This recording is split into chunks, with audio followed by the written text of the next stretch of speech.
ஒரு சிறிய ஊரில் ஒரு அழகான குட்டி நாய் இருந்தது. அதன் பெயர் டைகர்.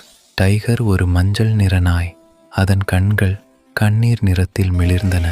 அது தனது சிறிய நண்பனான ஆரியனை மிகவும் காதலித்தது. ஆரியன் ஒரு 6ஆம் வகுப்பு மாணவன்.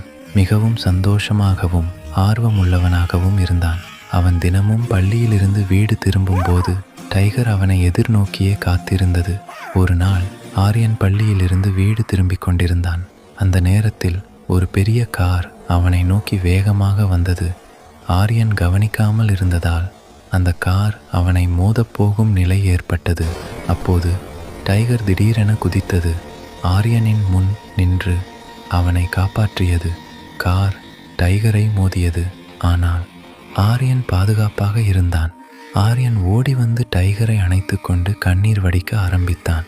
டைகர், நீ என்னை காப்பாற்றினாய். நீ எப்படியாவது என்னையே காப்பாற்றிவிட்டாய். டைகர் ஆரியனை பார்த்து தன் கடைசி மூச்சில் ஒரு மெல்லிய குரல் விட்டது. அதற்கு பிறகு டைகர் மண்ணில் அமைதியாக விழுந்தது. ஆரியன் மிகவும் துக்கத்தில் மூழ்கினான். அவன் தன் சிறிய நண்பனை இழந்துவிட்டான். ஆனால் டைகரின் வீரத்தை அவன் ஒருபோதும் மறக்கவில்லை. அடுத்த நாள் ஆரியன் தனது பள்ளியில் டைகரின் வீரத்தை அனைவருக்கும் சொன்னான்.